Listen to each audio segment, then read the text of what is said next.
Hello बच्चों, let us read this question. This question says the molecules having dipole moment are. और हमारे options हैं. Option A 2,2 dimethyl propane, option B trans 3 hexene, option C trans 2 pentene, option D 2,2,3,3 tetramethyl butane. So इस question में कहा गया है कि ऐसे मॉलिक्यूल्स जिनमें हमारे पास यहाँ पे डाइपोल मोमेंट प्रेजेंट होता है वो कौन से हैं. सो इस क्वेश्चन को सॉल्व करने के लिए जो की कॉन्सेप्ट रिक्वायर्ड है हमारे पास वो है यहाँ पे कॉन्सेप्ट ऑफ डाइपोल मोमेंट.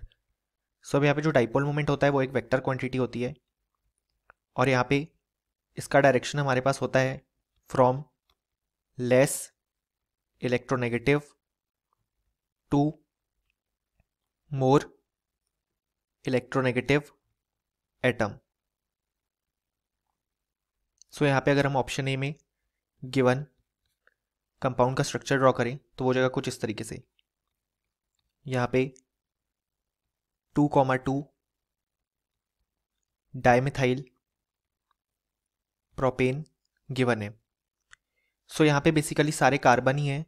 सो ये हमारे पास एक नॉन पोलर कंपाउंड हो जाएगा क्योंकि यहाँ पे अगर हम देखें तो हम डाइपोल मोमेंट वेक्टर ड्रॉ ही नहीं कर पाएंगे क्योंकि जो गिवन एटम्स हैं उन सब की इलेक्ट्रोनेगेटिविटी यहाँ पे सेम है. तो यहाँ पे कोई भी डाइपोल मोमेंट नहीं आएगा.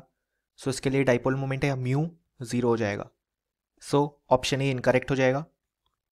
अगर हम बात करें यहाँ पे ऑप्शन बी की, ऑप्शन बी में कंपाउंड हमारे पास है ट्रांस 3 हेक्सीन. सो अगर हम देखें तो हमारे पास यहाँ पे कुछ इस तरीके से इसका स्ट्रक्चर प्रेजेंट होगा.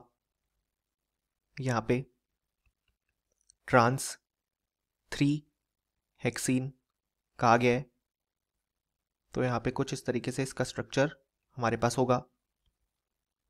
सो अब अगर हम देखें तो यहाँ पे इस केस में डाइपोल मोमेंट वेक्टर होगा हमारे पास यहाँ पे इस तरफ क्योंकि यहाँ पे sp2 कार्बन या बेसिकली डबली बॉन्डेड कार्बन ज़्यादा इलेक्ट्रोनेगेटिव होता है देन sp3 या सिंगली बॉन्डेड कार्बन. सिमिलरली यहाँ पे डाइपोल मोमेंट वेक्टर इस तरफ होगा, देन हाइड्रोजन के कारण इस तरफ होगा और इस वाले हाइड्रोजन के कारण इस तरफ होगा. सो हम देख सकते हैं कि यहाँ पे ये वाला वेक्टर एक दूसरे को कैंसिल आउट करेंगे, सिमिलरली ये वाले वेक्टर भी एक दूसरे को कैंसिल आउट करेंगे. सो जो नेट डाइपोल मोमेंट आएगा वो यहाँ पे 0 आ जाएगा. सो यहाँ पे कोई भी डाइपोल मोमेंट प्रेजेंट नहीं है, इसलिए ऑप्शन बी इनकरेक्ट हो जाएगा. अगर हम बात करें ऑप्शन सी की, ऑप्शन सी में हमारे पास प्रेजेंट है ट्रांस 2 पेंटीन. सो अगर हम ट्रांस 2 पेंटीन का स्ट्रक्चर ड्रॉ करें तो वो कुछ इस तरीके से होगा. यहाँ पे C double bond C, then यहाँ पे आ जाएगा हमारे पास CH3, यहाँ पे आ जाएगा CH2, CH3, यहाँ पे आ जाएगा हाइड्रोजन और यहाँ पे भी आ जाएगा हाइड्रोजन.